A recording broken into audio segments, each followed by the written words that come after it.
এজে educational YouTube চেনেললৈ আপোনালোকক স্বাগতম জনাইছোঁ। আজিৰ প্ৰথম প্ৰশ্নটো হ'ল হিন্দুৰ আচাৰ নীতি গ্ৰহণ কৰা প্ৰথম আহোম ৰজাজন কোন আছিল? ক সুবিনফা, খ চুডাংফা, গ চুখ্ৰামফা, খ চুচেউফা।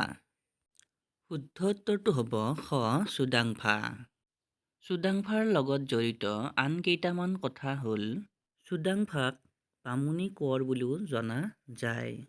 এওঁৱেই পোনপ্ৰথমে শিঙুৰী ঘৰত উঠা উৎসৱ প্ৰচলন কৰিছিল।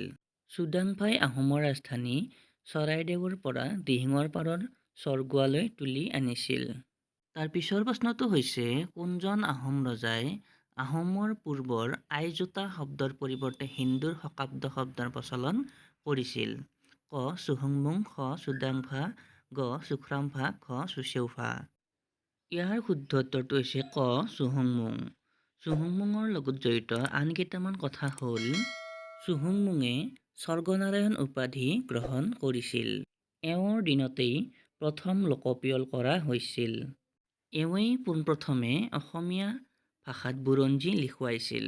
এওঁ আহোমৰ ৰাজধানী চৰগুৱাৰ পৰা বকতালৈ তুলি আনিছিল। তাৰ পিছৰ প্ৰশ্নটো হৈছে গড়গয়া ৰজা বুলি কাক জনা যায়? ক চুবিনফা, খ চুডাংফা, গ চুখ্ৰামফা, খ চুক্লেংমুং। ইয়াৰ শুদ্ধ উত্তৰটো হ'ল খ চুক্লেংমুং।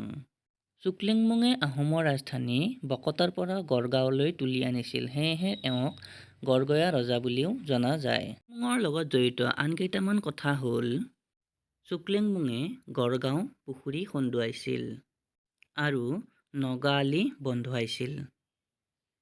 তাৰ পিছৰ প্ৰশ্নটো হ'ল কেঁকোৰা ৰজা বুলি কাক জনা যায়?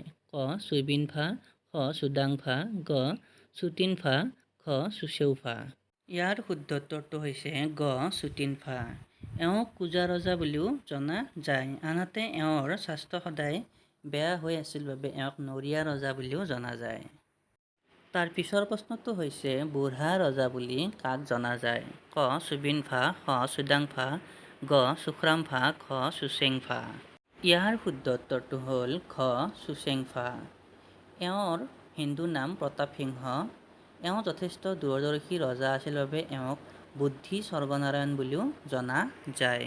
প্ৰতাপসিংহই প্ৰথমতে বৰফুকন আৰু বৰবৰুৱা পদৰ সৃষ্টি কৰিছিল।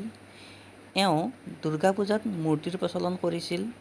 এওঁৰ দিনতেই আহোম আৰু কছাৰীৰ মাজত সংঘৰ্ষ হৈছিল। এওঁৰ দিনতে ১৬১৬ চনত আহোম আৰু মোগলৰ মাজত সংঘৰ্ষ হৈছিল।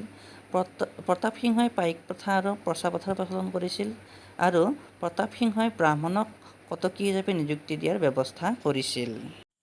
তাৰ পিছৰ প্ৰশ্নটো হ'ল ভগনীয়া ৰজা বুলি কাক জনা যায়? ক চুবিনফা, খ চুতামলা, গ চুখ্ৰামফা, খ চুচেউফা। ইয়াৰ শুদ্ধ উত্তৰটো হ'ল চুতামলা। এওঁৰ আচল নাম আছিলে সহুৱা গোহাঁই। ৰজা হোৱাৰ পিছত তেওঁ আহোম মতে চুতামলা নাম গ্ৰহণ কৰে আৰু হিন্দু মতে জয়ধ্বজ সিংহ নাম গ্ৰহণ কৰিছিলে আৰু হিন্দু নাম গ্ৰহণ কৰা এওঁৱেই হৈছে আহোমৰ প্ৰথম ৰজা। জয়ধ্বজ সিংহৰ দিনতে ১৬৬১ চনত মিৰ্জুমলাই অসম আক্ৰমণ কৰিছিল। এই আক্ৰমণত তিষ্ঠিব নোৱাৰি জয়ধ্বজ সিংহই ৰাজধানী গড়গাঁও এৰি পলায়ন কৰিছিল, সেয়েহে তেওঁক ভগনীয়া ৰজা বুলি কোৱা হয়।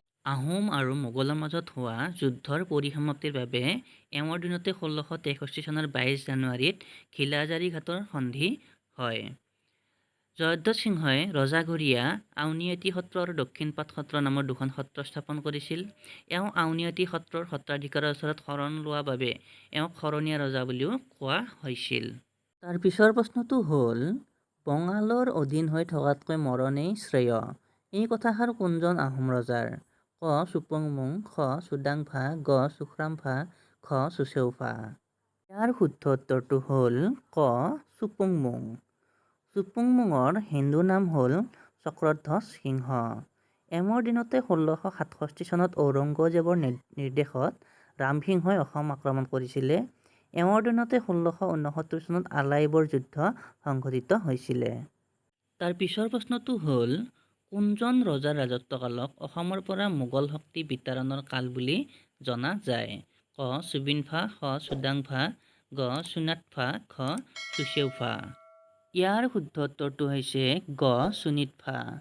এওঁৰ হিন্দু নাম হৈছে উদয়াদিত্য সিংহ। এওঁৰ দিনতে 1671 চনত শৰাইঘাটৰ যুদ্ধ সংঘটিত হৈছিল। এওঁৰ দিনতেই উজনি অসমত বৈৰাগী আলি বন্ধোৱা হৈছিল। তাৰ পিছৰ প্ৰশ্নটো হ'ল কোনজন ৰজাৰ ৰাজত্বকালত সতী জয়মতীয়ে মৃত্যুবৰণ কৰিবলগীয়া হৈছিল? ক. সুবিনফা, খ. চুলিকফা, গ. চুখ্ৰামফা, খ. চুচেউফা। ইয়াৰ শুদ্ধ উত্তৰটো হ'ল খ. চুলিকফা। এওঁৰ হিন্দু নাম হ'ল ৰত্নধ্বজ সিংহ। অতি কম বয়সতে ৰজা হোৱা বাবে এওঁক ল'ৰা ৰজা বুলিও জনা যায়। তাৰ পিছৰ প্ৰশ্নটো হ'ল ব্ৰহ্মপুত্ৰ নদীৰ মাজত থকা উমানন্দ দেৱালয়টো কোন ৰজাই নিৰ্মাণ কৰিছিল? ক. সুবিনফা, খ. চুডাংফা, গ. চুখ্ৰামফা, খ. চুপাতফা। ইয়াৰ শুদ্ধ উত্তৰটো হ'ল খ. চুপাতফা। এওঁৰ হিন্দু নাম হৈছে গদাধৰ সিংহ।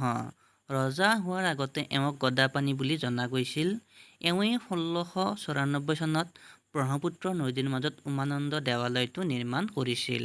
চাই ভাল পাইছে তেতিয়াহ'লে মোৰ চেনেলটো ছাবস্ক্ৰাইব কৰি লওক আৰু কাষত থকা বেল আইকনটো টিপি দিব যাতে এনেধৰণৰ ভিডিঅ'সমূহ আপলোড কৰিলে তাৰ ন'টিফিকেশ্যন আপোনালোকে পোনপ্ৰথমে লাভ কৰে। আজিলৈ এৰিছোঁ, ধন্যবাদ।